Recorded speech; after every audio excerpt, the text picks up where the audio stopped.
that cook, but it never.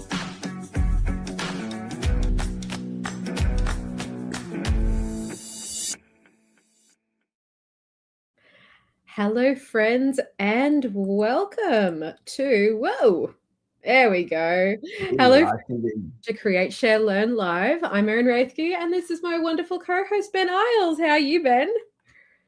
Oh, I'm good, Erin. Like I was just saying, I'm just very. When you're sure you took your microphone off, but you have that moment of doubt just as you're washing your hands after you do your pre-podcast. Yes. The hazards of hot mic moments are real, especially if you have a home setup. I was like, I've got to come back to the computer, but I did sort of stand off camera for a minute going, yeah, but anyway, I didn't, so it's good, and neither did you, and that's great. No, this is important. This is like basic live streaming etiquette. Always make sure before you step away from the computer, you chuck the mute on. And if you're in something active, you lock that computer. If you're a Windows user, it is the Windows key and the L button. There's a quick skill share for you. Very quick snippet. We should clip that. Good, yeah. How about you? Since you are a committed, we were actually speaking just before the live stream about how I am looking at jumping ship from PC to Mac because it's time. It's time, my friends, for me to dance. I don't want to say dance on the dark side because like their computers in comparison are super colorful and bright.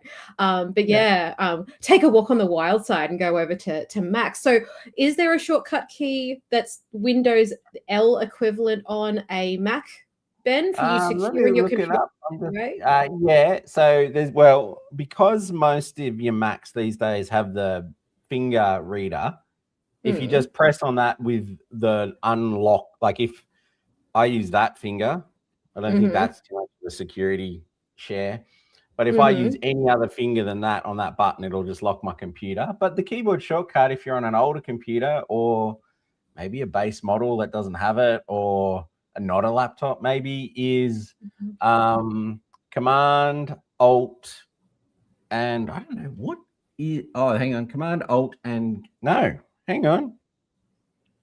Control Command and Q. That's our little Control Command and Q. So that's so different to the Windows L option that you get on Windows. See, this is why these are all the nuances that I'm going to have to learn when I walk on the wild side and go over to Mac. You won't need that. You will just press the finger scanner, which is a single button.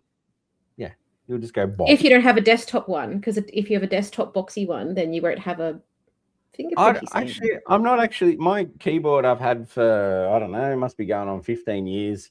It's still got a button to eject the CD. So I think a lot of the newer keyboards actually have the finger reader on them anyway. So I wonder if that would work on my portable CD-ROM that I have, because I still have stuff that I like to access on my CDs. One of those too. I don't know. That's so good. The theme of this episode that I randomly chose without consulting you at all, Ben, was that simple but powerful tools that we have at our fingertips. This episode in particular, Ben and I didn't have a lot of time before we went live. You might have noticed we went live like 15 minutes late.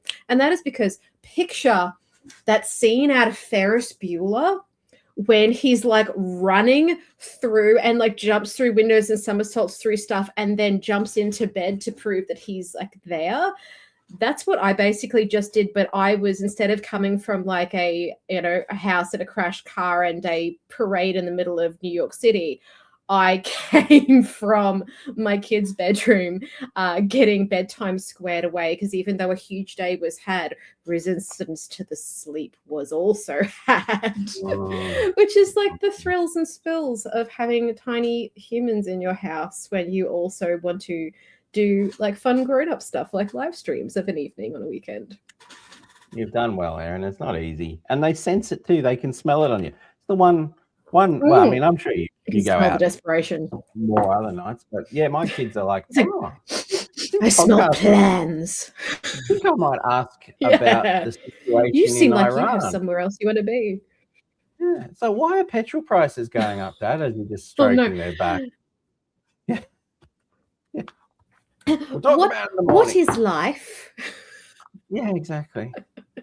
No, I fully committed the bedtime read. I was using my most soothing reading voice, and I was reading through Mike's Aussie nursery rhymes, which are all like really nice variants. And at the beginning of each one, I would say, "Do you want me to sing it, or do you want me to say it?"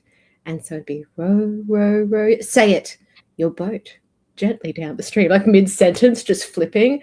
People are like, what do you do to practice your voiceover skills, Erin, for the videos that you do for like the explainers and the live streams and everything? And it's like, I have a tiny person who insists that I do all the voices, especially if she knows the voices. Like if I'm reading a Disney like Moana book, I do Grandma Tala. I do my darndest to do a half decent Dwayne Johnson. Like I will rub some spice. Stay tuned. Oh, it's good fun. It's good fun, and it's great vocal exercises to flip between characters. And that's actually the theme of my share later on in this episode. I'm going to be sharing some of the new and updated features that are available in Adobe Podcast. And Ben, because you are our photography and Photoshop guru, you're going to be sharing something in that space as well, aren't you? Absolutely. Look, if you've plugged into anything electric, you've probably seen the Photoshop beta thing. It blew up a few years ago when it started with the generative thing. This will be as big, I think. It's pretty cool, and it's the kind. Not every time. For me, AI doesn't kick a whole lot of goals. This is one of those things where you sort of think, oh, that's genuinely not necessarily. It's not taking something fun away from me. It's adding something fun to me. So I hope you like it. It is as like the saying that the juice is worth the squeeze. Yeah. Yeah. You go, that this is worth the licensing. I am a fan of this. This is saving me time. This is saving me effort. I am here for it. So let's just quickly leap then into our lovely topical section of our live stream, which is called inventively News. I went deeper this time. Did it sound more masculine? Well, you both went deeper than me, so that's a start. Yeah. I'm not really I'm not gonna try to drop my voice lower within yours. I lack the testosterone. Yeah. What news do you have for us this month, Ben? So I've got a bit of a mishmash here.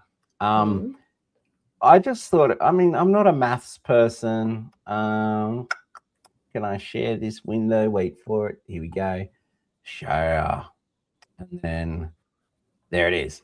So it's Pi Day today because it is the 3rd month and the 14th day. And I thought this mustn't happen all this often, but apparently it happens all the time. So I thought this was cute. And then the kids were talking to me all about it today. And we've been spending a bit of time on the old Google Doodle, which then links you off to, if you click on that, the whole box and dice about Pi Day. It's great. It is great. Then there's a really nice. I love a Google Doodle. Yeah. Oh, we if you want to go deep, go into the Jerry Lawson one. We build computer games. That's a fun one. And then I got lost on piday.org. I was just like, this is a thing. This is like May the 4th, but more useful in life. And once you get past the sneaky ads, you've got quite a good bunch of resources on how to celebrate Pi. What is a pie? What does it taste like? How will it help you? Raspberry Pi are getting in on it now. It's been a big day of circles and diameters here at the Isles Ranch. So that's one of my shares. Can I be so bold as to have another? Oh, please, my friend, do. All right. So I'm going to move into a bit of camera gear because I know camera gears are getting a lot cheaper. Sometimes it's getting more expensive. If it's a memory card, good luck finding one of them. But this was a cool thing. And I thought, I actually bought one. had a gift voucher and I spent it on it. So these are little flash units, yeah. So obviously one way to improve your photography is to get better light. And these are kind of small. Is it technically what qualifies? Because I had a speed light. This is a speed light. Yes, there's a speed light. Okay, I know things. Hooray! So you go through your stages of speed light addiction. One is you don't use it and you say you're a natural light photographer and you try and market yourself off that. And then you decide you want to actually, have an edge, get some stuff going on. So you get a speed light. And they're big and cumbersome and they used to be expensive, but now they're cheap. And the trouble with them being cheap is they don't necessarily last that long. Or if you change brands, they're not actually reusable. You used to buy a speed light, get some things that you would put on the bottom, like a trigger and a receiver, and that's how you get your ecosystem to talk. Yeah, whereas if it didn't have the little shoe that connected with the little, Yeah. So you might have heard of a brand called Pocket Wizards or, any sort of things that connect the bottom of this flash, make it radio back to your camera. Enter. And so I've been rocking my old ones and I haven't really thought about, because I teach a lot and I loan my flashes to students and other photographers, having a very brand specific thing doesn't work for me because I shoot Olympus and OM, Panasonic, but I want to loan. So anyway, I've stuck with generic flashes, generic triggers. But then this thing's come along and it's tiny. Look at it, it's smaller than, it's about as big as an eye patch. So that's good. It's so cute. Got a little LED on the front, which is powerful. And let me scroll on down here because this is the coolest thing about it. It's got, so the flash, the little bit that connects to your camera, this bit here, it's magnetic. You can unplug it. So then it becomes the trigger and the receiver, and you can do some wild off-camera flash stuff. But this is the expensive bit. This is about 130, maybe $150, call it something like that. Which, as far as camera gear go, $130 is nothing. I remember buying a speed light, and I sat down with Laura, this is 2009, so I don't do the maths, and there was a speed light for sale for $700, and we did financial decisions like we were buying a cat or a car or having a kid because that was a good deal. Anyway, so $150 plus the little receiver. Where's my camera? These you can buy if you swap camera systems or things like that, you can buy these separately, and they're under $30. Nice. So if you change brands or if you grow brands, if you buy another camera, you don't have to, no minimal e-waste.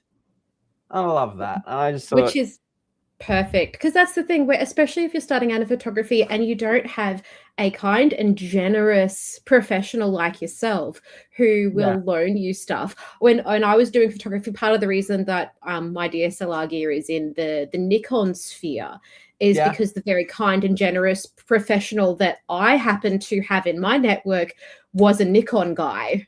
And he was all Nikon all the time. So he knew all of the lenses, he knew all of the kit, he knew what the compatibilities were, and I could just leverage all of his knowledge to my advantage.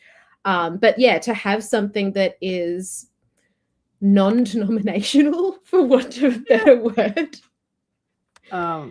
And because, and the whole industry is particularly in this lighting, because it's gotten cheaper, it's gone away from generic. But it does mean you sort of see people going, well, I've swapped to Nikon. This equipment needs to either be resold or trashed or it's just living in the cupboard. And then they've been thoughtful and they just thought, well, why don't we just pull the bottom out, make it magnetic, and you can swap these around. Plus they do all the, it's not a photography lesson, but once you get your light away from your camera and pointing back at your subject, you introduce shadow and shape, and that's kind of the game too. So I just thought it was a cool thing. It's so nice I just had to celebrate a photographic ecosystem that is replaceable, swappable, shareable parts. I just thought, go dogs. That is amazing. And as you said, when you have the when you have the gear that can then be separated from the camera, and you have a tripod here and a tripod there to really control the directionality of the light, it can be a total game changer with your creativity. I saw the best idea for portraiture the other day when social media was doing its thing and throwing algorithmic stuff at me, and it was, a blue light on this side, a red light on this side, and then backlight behind the subject to create really interesting halo and shadow effects where it picks up the different qualities, but is only possible if you have the dosh to have that directional light kit set up in the right place in a darkened room so that you have that full control. And committing to lighting options is, you can blag it, you can grab some cheap ring light stands off of Amazon and some foil, like for wrapping presents, and do some cheapy jobs. There's a place for that, but it is interesting how the options that you have evolve how you compose your images. It's really cool. One more thing, this is just so look at the bounce card. Look how cute it is. Oh, it's so wee. I know. See, that's a little bit different to when I got my speed light, and to try to change the direction, change the way the light diffused, I was cutting up cartons and doing glue and paddle pop stick jobbies, but trying not to let there be too much in the way of Rio, so that it was actually not creating shadows that would then. Because it's a great art project. Get amongst it. Start experimenting with light if you have access. We used to use our photo job sheets because they were, carbon paper. You have the yellow side, then the blue side. Well, the yellow side, tucked up there with a lacquer band, was very nice on a lot of skin. So, Anyway, thank you for indulging me. Hopefully that wasn't too, grumpy old photographer. But no, it's what we're here for. And I don't think I would ever accuse you in any of our interactions of being grumpy or old. Well, sooner or later I'll get to the old part. Hopefully I don't get too grumpy. Old man shakes fist at cloud. No, not you, Ben. Not ever. I am sure. Now, my share is a couple of things. One of them is, it's kind of like a bit of a skill share and a bit of an AI thing. And a bit of just a point of interest, how technology evolves, the needs of how technology is used evolved as it is used. So what we have at the moment out there in the tech sphere is a whole bunch of operating systems or OSs. If you are not a techie person, that is the Windows. If you're using a PC, that is the Mac operating system. If you hear them refer to Mac OS, that is the software that talks to the hardware on your computer that makes it do the things you need. Like an operating system literally operates your system. It's right there in the name. And there is not just PC or Mac. There is, as you mentioned, there's Raspberry Pi systems. There is Linux. There is also a system called Ubuntu. Now, you may... Aaron, I think we've lost Aaron, everybody. Stay tuned. We'll get her back soon. No worries at all. Yeah. Oh, here she comes. I can see her coming back. I was just doing this little dance. I was sort of saying, hey, guys, look at this. I've got a magic trick. So but, it's fine. No, I bumped a button on my mouse, and it was the back button on the side of my very fancy mouse, which then makes my browser go backwards, which then I kicked myself out. I'm not going to blame the technology when it was me. I fat fingered it. No. There's still design problems. It's like on Teams. Why would you put that red hang up button next to the share button? Like, what are you doing?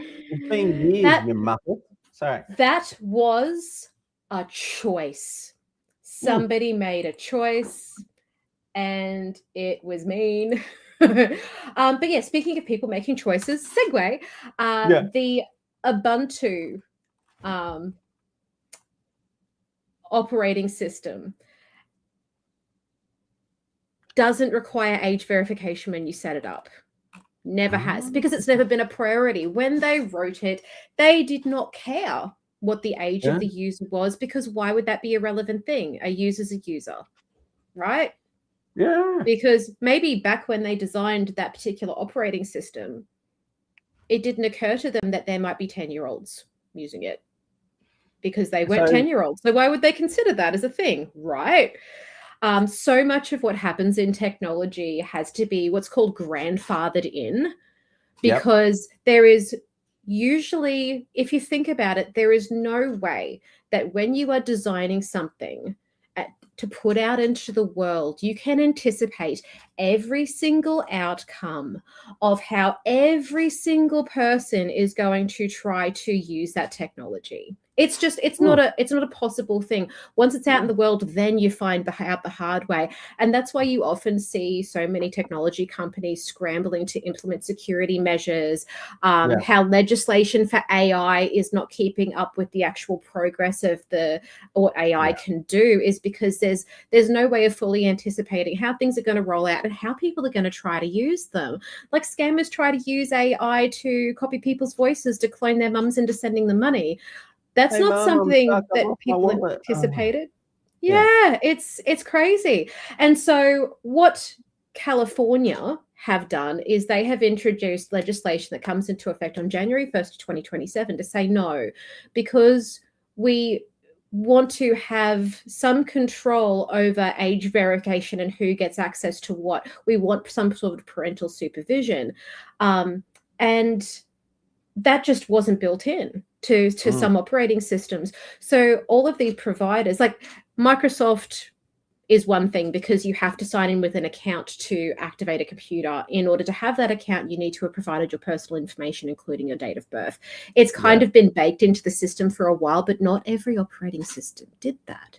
So now if you want to operate... a point of difference that people liked. Yeah, exactly. And because California is not the center of the world. I mean, some Californians may think it is, but California is not the center of the world. But what it does have is Silicon Valley, where a lot of the technology companies headquarter, right? So if you want to keep operating and you want to keep, your product viable in like the home turf of where a lot of the technology firms sit, you've got to make yourself compliant. So a lot of these companies are now having to go back into the actual base of how everything is set up to grandfather in this age verification, which I think is so interesting. And it just highlights to me, as a person who was there when computers were around. There is a photograph of me on a TRS-80 as a wee rolly babby sitting on somebody's lap. Computers ran on cassette tapes back in the day. Like, I have, in my lifetime, they have evolved so much from being something that took up rooms to being something that is in almost every single home in a lot of the world. So it is crazy to see how things evolve and move forward, but then also how things have to be retrofitted in all the time to take into account considerations that would have blown the mind of the people that designed them, going, but why do you need that? Oh, well, within the context, blah, blah, blah, blah, blah, blah, blah, and cybersecurity and international networking and vulnerabilities and firewalls. And they just look at you and going, what? What do you mean things are hidden behind digital walls? Why can't, is it supposed to be the World Wide Web? It's supposed to be wide open. It's like, no, not anymore, babes. Yeah. So yes, it's very, very interesting to me that these things are happening and that these, tech firms are having to capitulate to these changes.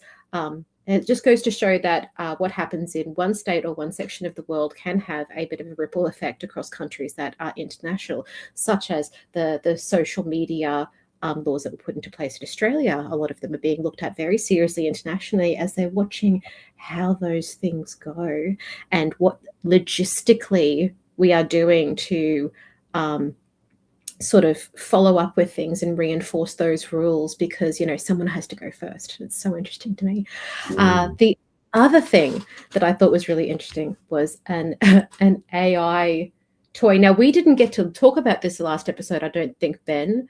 The AI toys that are designed specifically for children. Did we get to this in the last episode? Rings a bell. Like, the security was quite. I sent you the link. Yeah.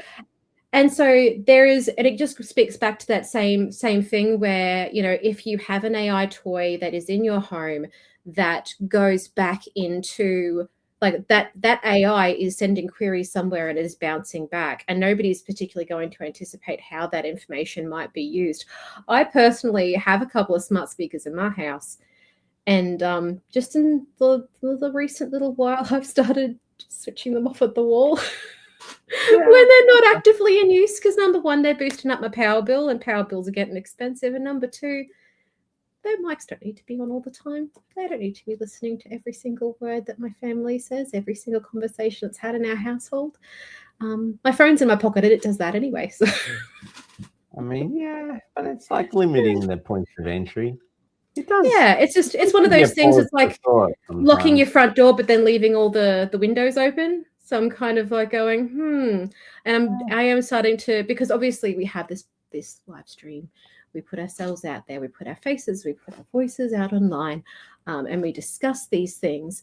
And so it is, I think, just a really, really good idea to go back to that point that I usually make in every show, where you educate yourself. You will never have the absolute summit of all of the knowledge and all of the understanding of what's going on, because everything is constantly changing.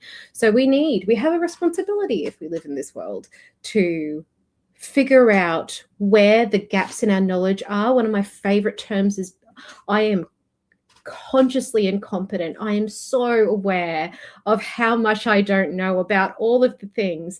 And so I really utilize my curiosity to be a lifelong learner and make sure that I am always trying to broaden my knowledge base on a whole range of topics, because you never know when that information is going to start coming in really handy. Plus, it makes for a much more entertaining algorithm if you don't pigeonhole your hobbies into like 2 areas. So let's get some good stuff coming across your feeds. And speaking of coming across your feeds, in the near future, in the next couple of months, there is going to be a little bit more of me out there on the internet. I have been approached and have entered into an agreement with organization called EdgeGain, who presents professional development for technology and especially Adobe products internationally. And they're going to be running some professional development opportunities that are coming up for a lot of worldwide educators. And I will be presenting some of those topics at some of the events coming up in the middle of the year. EdgeGain, And the links out there, let us know. Yeah, so when they start sending, because I did ask if I was like, so is it okay if I like mention this? Can I put it on my LinkedIn? Like, is this a thing? Because obviously when you work in a very specific area of educational technology, there is always skills that you can brush up on. And because I'm back of house at the moment, so I'm really looking forward to the opportunity to be delivering some really timely and valuable professional development to interested, enthusiastic and creative lifelong educators who are also lifelong learners. So hooray. Well, that's great news. Well done, Erin. Yeah. We need a clapping sound effect. Clapping. Oh, wait, just that's great. Beat poetry, click.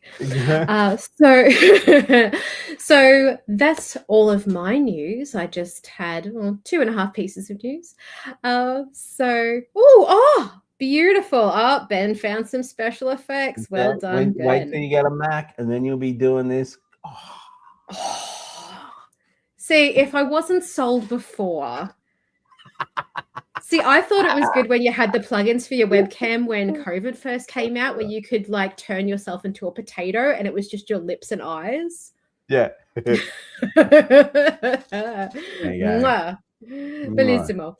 Okay, so from there, let us move on to our next segment, which is, are you ready, Ben?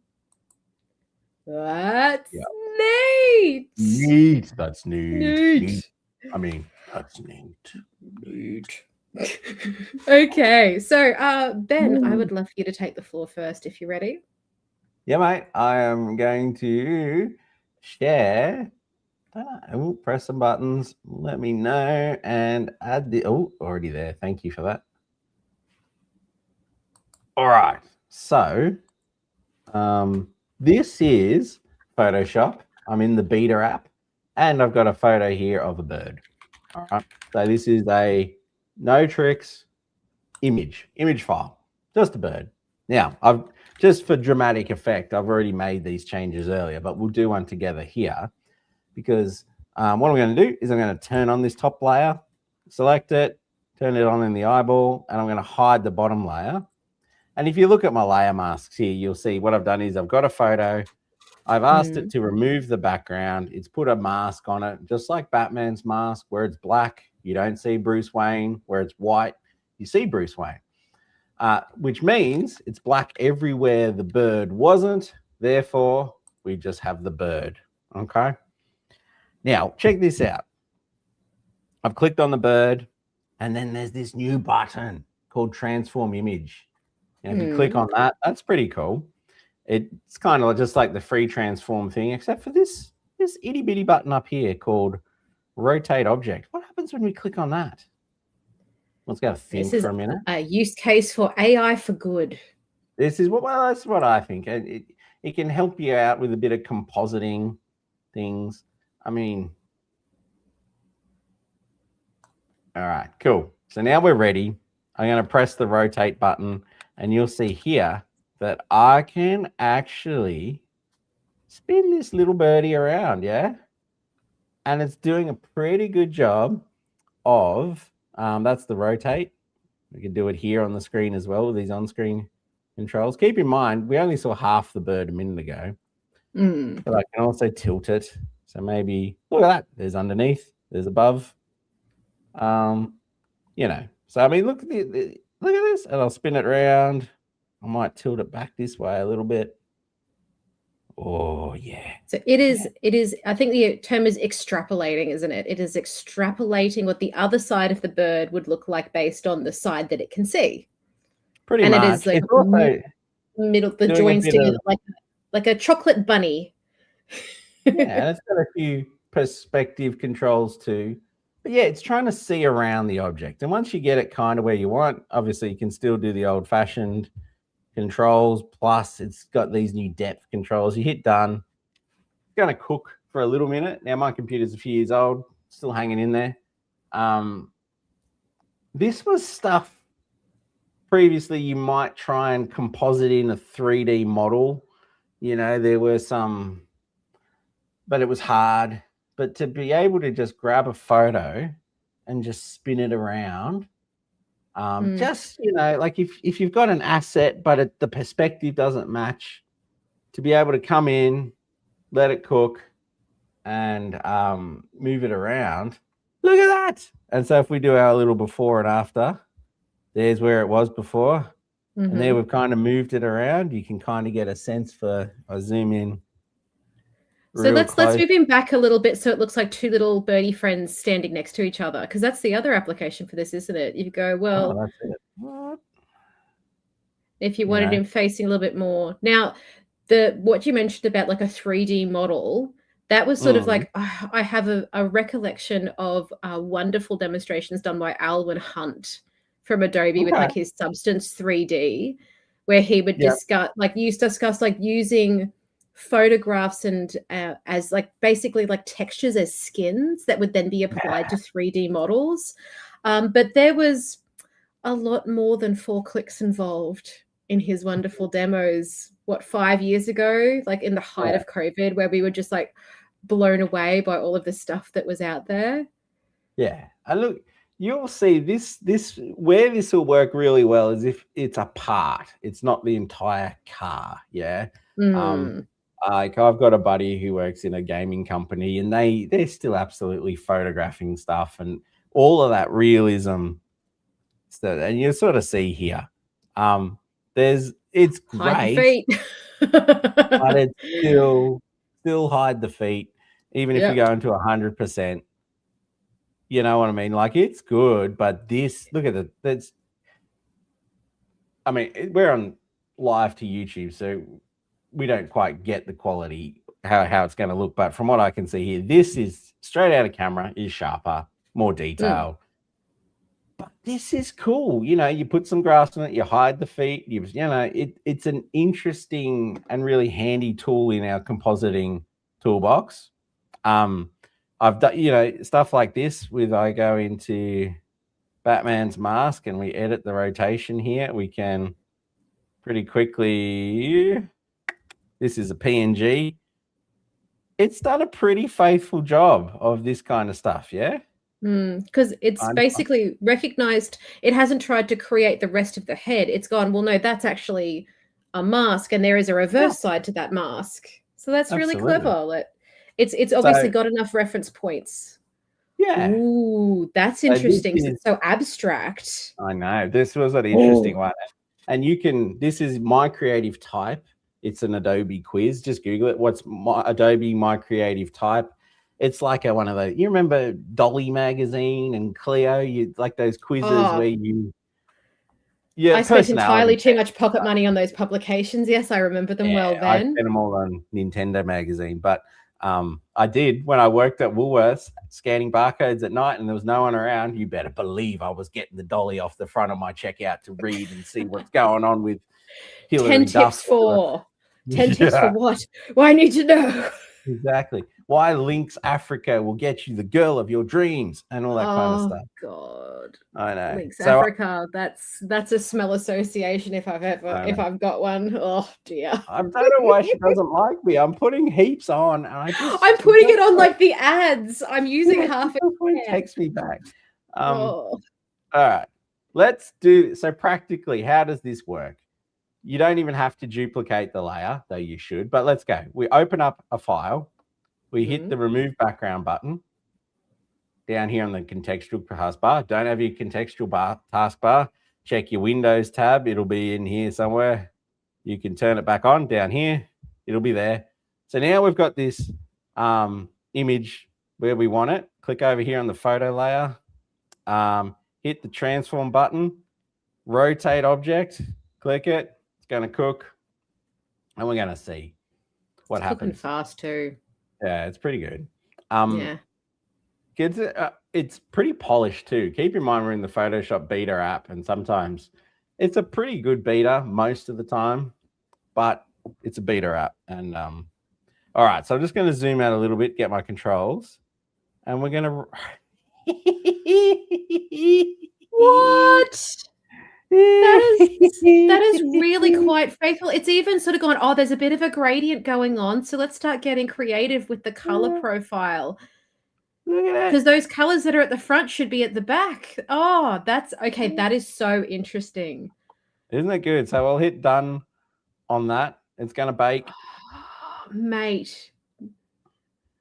This is one of the moments I'm so happy to be a big old nerd, because the ability to just get excited over this sort of thing and go, oh, I see what it did there. I see what it did there. I mean, what else would you rather do on a Saturday night, eh? Nothing. I would be literally nowhere else but here right now, because this is so cool. All right, cool. So what we've done pretty quickly, if we go through our history, we started here, we removed the background, we did a rotate, and we got here. Yeah.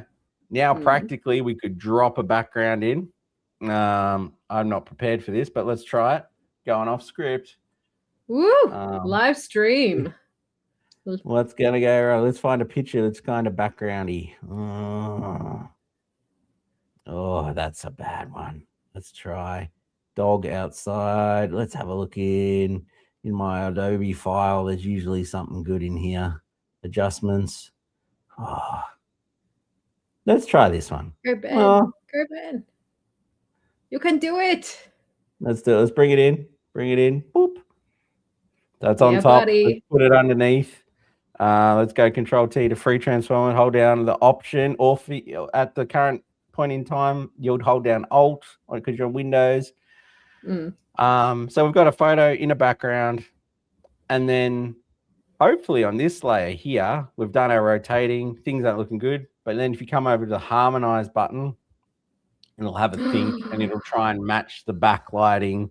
Yeah, how is it going to handle this? Because like the perspective's really different as well. I don't know. But I'm glad you're here. The light directionality is going to be exciting. What is it going to do? I know, because it's very like top light. Yeah. Top lighty midday background there. Lots of shadows, lots of weird stuff. Cooking. You know, this is giving me a sort of like 1990s like kids cartoon where everything was just so surreal for no apparent reason. Yeah. Oh, exactly. So that's so interesting, like how it chose to light it. But I get it, because I mean, if we drop the size of, what layer am I on? This one here. I'll hide this one. We drop this down again. That lighting, to me, maybe that one, that variation. And that's so good that it gives you a few options as well. That's one of the most beneficial things about these, is that it doesn't just say, here you go. It actually drops it in for you and then goes, or would you prefer? So there's still that ability for the human eye to look at it and go, yep, nah. Oh, absolutely. Better. And look, I will point out that the harmonization does sometimes bring in some pixels. So if you look at that, there's edge pixels here and stuff like that. So that's not ideal.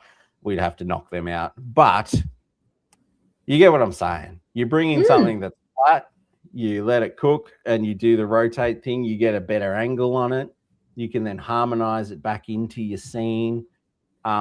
It's powerful. It's cool. It's layer based. We can change this. All the changes are saying. It's not like you're just running it through the GPT machine, getting photocopies and faxes, and the degrading quality as it goes.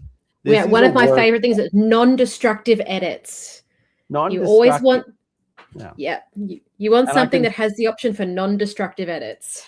And I can go file, save as a PSD, give that to Erin. Erin knows where we're going with it. You can make the changes with it. It's nice. And that's my share for the week, for the month, for March, for Pi Day. For March, yes, that is a great share. And one of the interesting things, because there has been a lot of chat about this feature coming out in Photoshop beta, the people have pointed out that what it does with humans, as far as the perspective shift, like it's still, and I think because the human brain is so fine-tuned to knowing when something looks right and knowing when something does not look right. And so some of the examples that I saw people putting up online were really interesting. It definitely gave me GoldenEye on the Nintendo 64 vibes. Yeah, that was a good game. Little bit. More than a little bit. A couple of them where I'm like, oh, it's still recognizable as that person. Like the features are there, but just the depth is not quite right. But it is a beta. And if you look at, generative AI from where it was, a few years ago, just a few years ago, to now has come along in leaps and bounds from 6 months ago to now. So it's really going to be interesting to me to see what happens in this space moving forward. So that was an amazing share. Thank you so much, Ben. Thank you much. Over to you, buddy. Okay, now, one of the things that I would love to share with you, and I'll just pull this over here, and it's going to be an experiment. Oh, and my screen share just dropped out. That's always fun. Share the entire screen.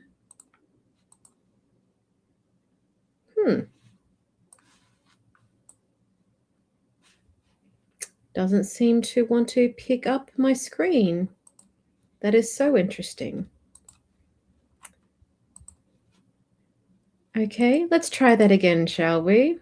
Let's try that again. There it is. I've got it. There we go.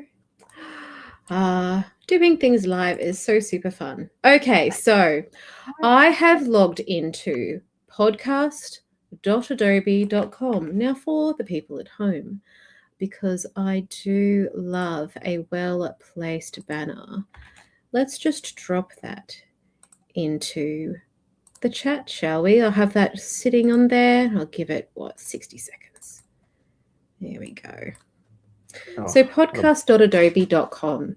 Now, like a lot of the browser-based Adobe products that are out there, this is a relatively recent development. It's been out for a year or so.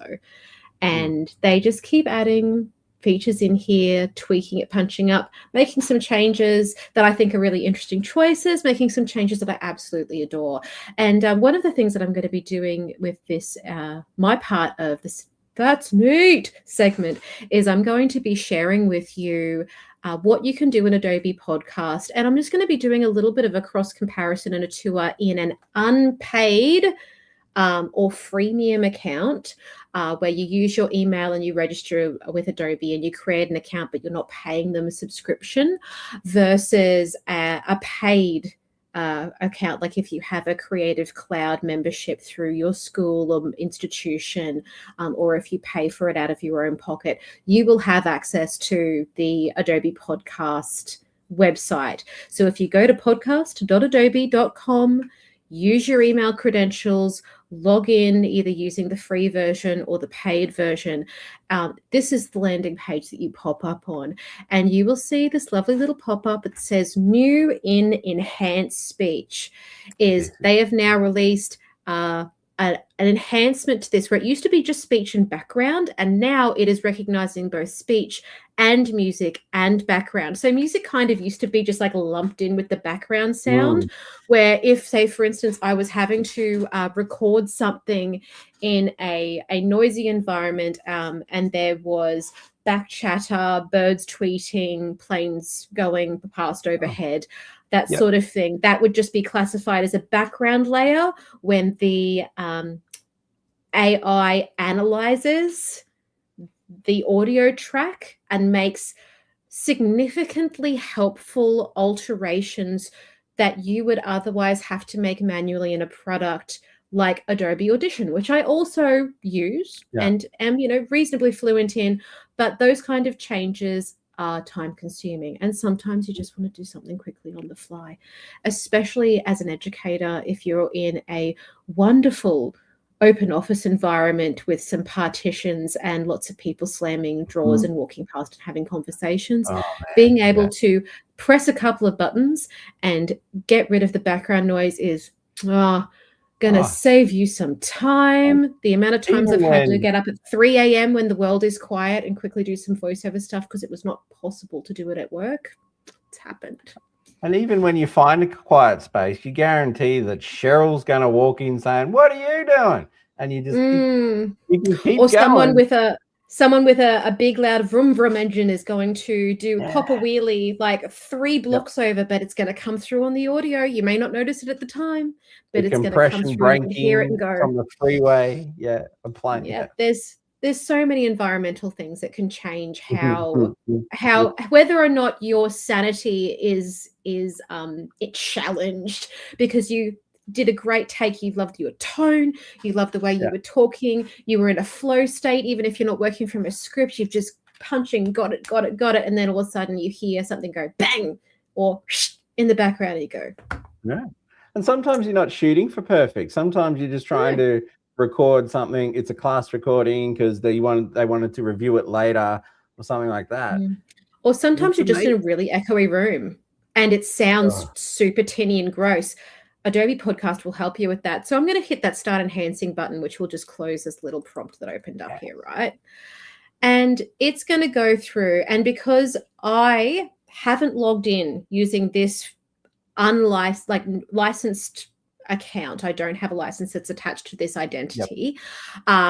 It's prompting me to upgrade. So if I was to click on that upgrade button, it gives you the guardrails within which you can use and try this product without paying Adobe money yet, which I think is really good. And that is why I love some freemium products, because sometimes your school or organization does not give everybody Adobe licenses. Sometimes they're restricted to just a few staff members. Sometimes you may be working for a nonprofit who may not have been able to secure some free licenses for themselves. So you can Get video support for MP4 and movies. You can bulk and upload things with it for enhancement. You can adjust speech, music, and ambience for a more natural sound. And you can enhance up to 4 hours a day in files of up to 1 gigabyte. So that's with the podcast premium plan. And if you have Adobe Express Premium, you get these things. So it is definitely like worthwhile sort of doing your research, having a bit of a try and figuring out if it is for you. So as you can see here, we've got a range of tools. We've got the enhanced speech. We've got the studio, which is in beta, and we've got a mic check. So you can actually fix the microphone issues before recording. Now, this is where things are going to get a little bit interesting because live TV, microphone sharing, all that. I'm currently on a PC, which means that they get very territorial about what device is used for what program. So if my audio starts to cut out, I apologize in advance. I do have an example that I prepared earlier just in case of this eventuality, but let's walk on the wild side and see how we go. Let's do it. I'm hitting that studio button. I'm going in. One of the really important things that you really need to do when you're thinking about doing anything on a browser or on a computer is you need to know what inputs it is using, because I have a webcam that's plugged in that I'm talking into right now. That webcam has a microphone built into it. So that is one microphone. My computer, my laptop, is sitting in front of me. It also has a built-in microphone.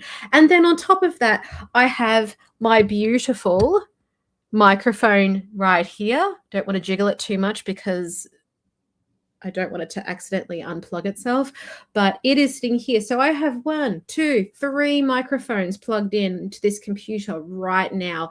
So I need to know where it's picking up the sound from, because the last thing you want to do is start talking and be vibing and then all of a sudden realize that even though you thought you were talking into the microphone that was in front of you, it was actually trying to pull it from the microphone that's in your closed laptop that's over on the side of your desk. This may or may not be based on a true and recent story. Lots of big breaths were taken that day because it was a 5-minute long voiceover. I was so mad. So I'm going to start a new project right after I go into this little button, and I'm on Google Chrome right now. So I'm going to click on that little button, and I am just going to go, okay, what devices is it using?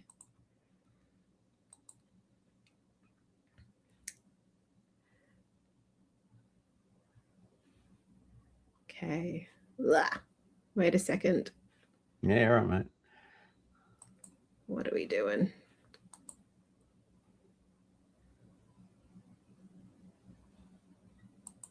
You're going to show? It's not going to show the same thing. Maybe you need to go to the record tab. Maybe that'll prompt it to come up. Yeah, this is the recording tab. So we're into the thing where it actually has the thing. Oh, that's good, yeah.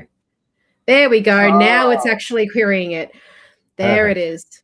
Perfect. So we've got the record bit there. When I was playing with it the other day, I was already in there and that little button did appear. So now I have the drop down to actually go use available microphones. Yes, there is 3.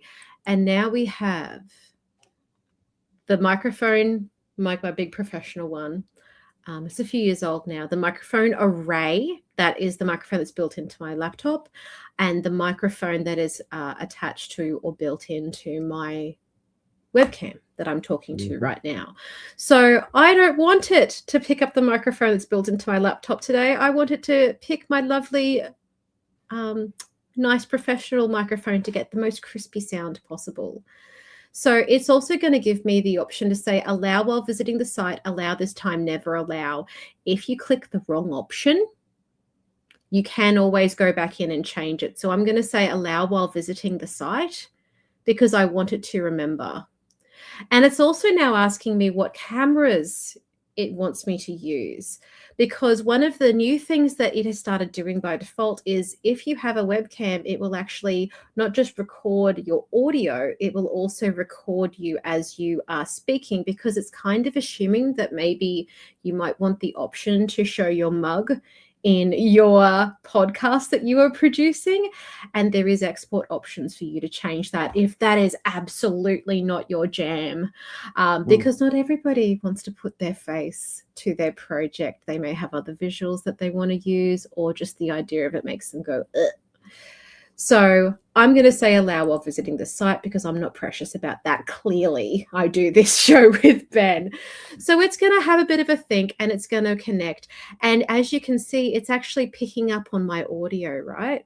Now, how am I coming through, Ben? It hasn't started getting grabby yet. Everyone can hear you on the stream. No comments saying amazing. You're dropped. Always so helpful. I think we're good. I hit the start recording button, that could change. So if you are a little bit nervous as to whether or not it's picking up the microphone, you can see the waveform there. So it's definitely picking up some sound. And if you want to check those device settings, you've got the little gear cog here. And you can then choose which camera you want it to pick up. So that's actually the built-in webcam that's on my laptop. That is the camera that I'm talking into right now. And then therefore there is also the microphone that is built in there. It's coming up with some extra options because some monitors also sometimes have microphones built into them as well, which can make it real confusing. If you've got multiple things plugged in and you're not sure which is which, just try one at a time until you get the desired sound, and then maybe write it down on a handy dandy piece of paper that you can sticky tape to your computer. Writing down and sticky taping passwords to your monitor is bad. Writing down and sticky taping like really, really valuable little bits of information that you're going to forget by the next time you use them, priceless. I love it. So library cards definitely still have their uses. So what I'm going to do, let's live dangerously, I'm going to hit the start recording button because one of the things that I am going to do is I'm going to do an acknowledgement of country that I'm then going to bake into this and future broadcasts. I already have my words up on my screen over here. My microphone is facing over there. So I am going to hit the start recording button and let's see how we go.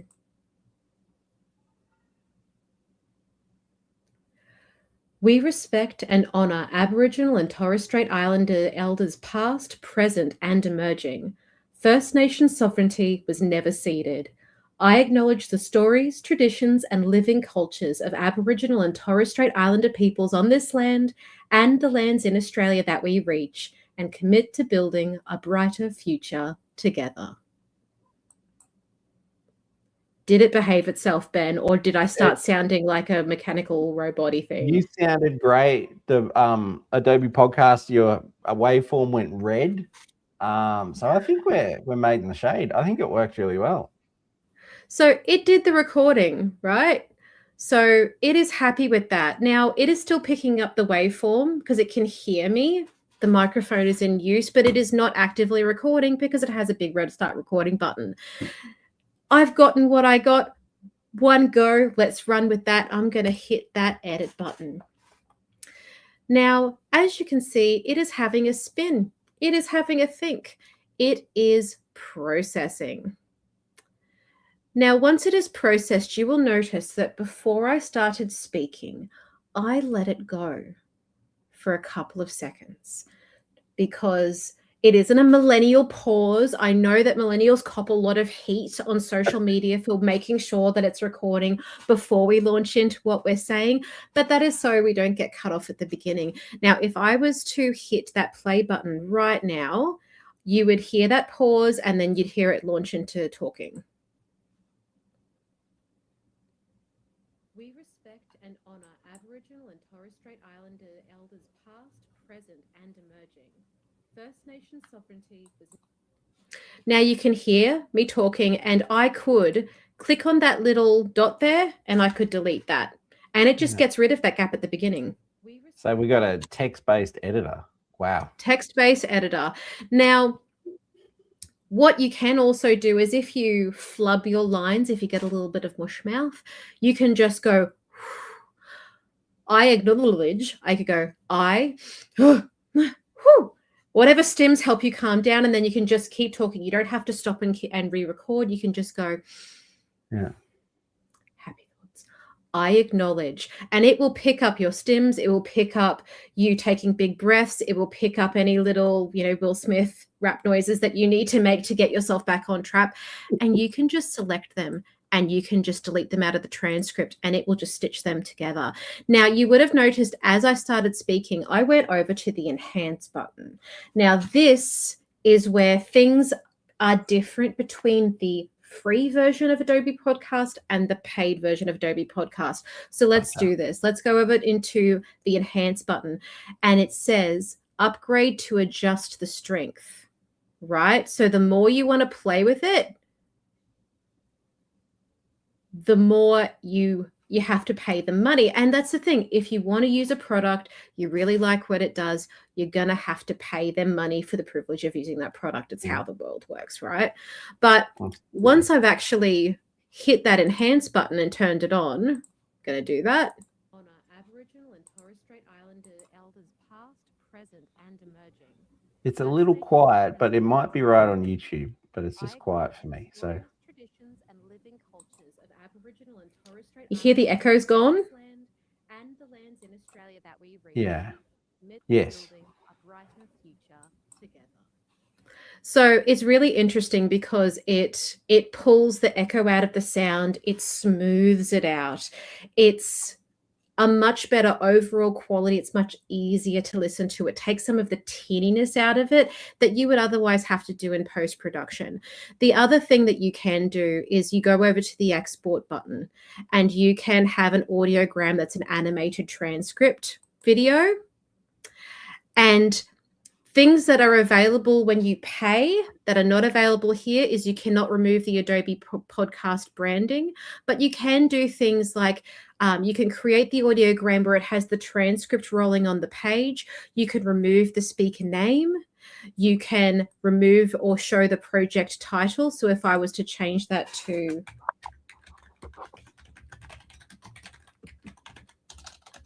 helps if I spell country right. It will now update that there, and I can even upload a background once I am on a premium plan, either by having a full Creative Cloud license or by having a baby license, which just gives me access to things like Express and to Podcast Premium. So to demonstrate that, here's one I prepared earlier. Boop. I love it. In my account, have my projects. So let's say for the sake of argument, you get to a point you go, I really like that and I really want to use those things. Can I justify the expense? Yes, I can. You go in, you pay for your license, and then you get to the landing page and you go, where's my stuff? But I did such a good job. Where's my stuff? It's in the little My Projects button that's currently at the top right-hand corner of the screen. So let's click that, shall we? And it is going to load what we've done. So you can see here, I've got a few bibs and bobs that I've done. One of those colored boxes, you could see a snippet of my transcript, which is for my project. And you can see I taped this last night. Because my studio lights are not on, my pillow's fallen over. So there is a few things going on there that I have not done, but it's the same sort of idea. I've got we respect and honor Aboriginal. Same thing, little bit of a break, a breath at the beginning. Let's delete that out. I've got a little bit of a flub where I get a little bit frustrated as I'm speaking. And I can't get the word sovereignty out. So First Nation sovereignty. First Nation sovereignty. Obligatory eye roll when you can't quite get the words out and you get a little bit frustrated, took a breath. And now, because I know that I have the option, I just hit that delete. And now it'll jump from First Nation sovereignty was never ceded. And I go into enhance and I can change how much the speech in the background is going to be adjusted because I'm on a paid account, right? So then, and I'll just see if I can, what controls do I have of the volume? I'm not sure I have much control, but here we go. I acknowledge the stories, traditions and living cultures of Aboriginal and Torres Strait Islander peoples on this land and the lands in Australia that we reach, and commit to building a brighter future together. So I'm done. I'm not going to export it as a video because I did not want my mug on this particular asset. I wanted to make something that was visually evocative of Australian culture as it stood and as it stands. So I jumped myself over onto Adobe Stock and I looked for Australian landscape, natural beauty type imagery that tried something evocative for this, because I know I have the option in the audiogram to change out my theme, go in, upload a background. There it is. This is actually the Gold Coast hinterland that is overlooking the hinterlands out towards the ocean. So you can just see the skyline in the background there. But obviously this landscape is relatively unchanged for a long, long time. So that is representative, because I'm very conscious when it comes to this particular topic. I don't want to be using a First Nations artist's work without their approval and consent, because that's problematic in of itself. So I've chosen something that is available through Adobe Stock that there's no risk of me violating somebody's creative work, right? It's a safe piece of asset to use. I'm going to remove my speaker name. I don't mind the fact that the acknowledgement of country is on there because I'm on a paid account. The Adobe Podcast branding is not on there anymore. And then I can actually also change the font and how it appears by just going through the different themes that are available. And I love me a nice solid sans serif. That's just kind of how I roll. The design people will get it. And once I've got the imagery the way I want it, I've got the typeface that I want, I'm going to hit that create audiogram and I'm going to hit that go button. And it's going to sit there and it's going to cook. And we are going to, at the end of it, have a widescreen video that I can play as a part of my broadcast that acknowledges the country that I reach out to during any event that I'm a part of. And it took me a matter of minutes to put together. It would have taken significantly longer if I wasn't talking through it, if I just smashed through the voiceover, put it up there. And it is that easy to manipulate something in podcast. They're incorporating more and more video elements into this where you can actually export it that way. It used to be that you could start it in podcast and then maybe do a little bit of the voiceover in Express. You could create the project in Express, pull it out and do the enhanced audio in there, and then maybe have a bit of a play with it elsewhere. But this is one really nice way that I can output that project onto my computer with a fair degree of rapidity and then just drop it into the where I want to use it, which in this case is this live stream. And I reckon, Ben, once I actually upload that asset into here by adding the file in StreamYard, and let's see how that works for me. It's having a bit of a think, but it's not very long, and it doesn't have stuff. While it's thinking, I just wanted to add, I love me some Adobe Podcast. It's actually replaced. I love Zoom, and I'm a big fan of Zoom and how they do quality video calls. But the main reason I was hanging on to my Zoom account was for the fact that it gave me 720p video because I paid for it.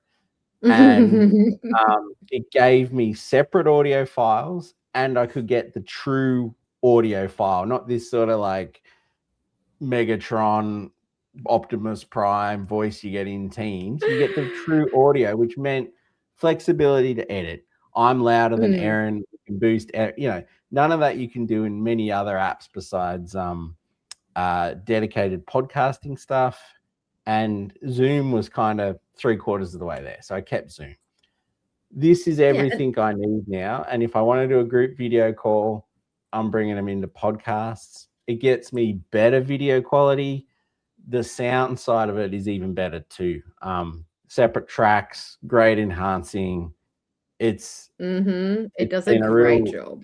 It's been a real game changer. And given I'm already so, in the Adobe ecosystem, it's a saving I wasn't expecting. So yeah, it's everything I never knew I always wanted in audio production software that's in a browser. I mean, if they put on a little stream button on there, Aaron, be interesting to see where your head goes. Yeah, and it'd be interesting if it starts moving into that space, because right now we use the StreamYard platform because it ticks a lot of the boxes. It does a lot of the heavy lifting that we need. But if this keeps moving the way it's moving and they keep adding more and more features in there, I'd be willing to give it a red hot crack and do an episode in Adobe Podcast live as a live stream and just see how that cookie crumbles. I like living dangerously. So what we've got here, and I'm going to hit the play button on the one that I exported first. So let's just hit that button and let it go. We respect and honour Aboriginal and Torres Strait Islander elders past, present and emerging. First Nations sovereignty was never ceded. I acknowledge the stories, traditions and living cultures of Aboriginal and Torres Strait Islander peoples on this land and the lands in Australia that we reach, and commit to building a brighter future together.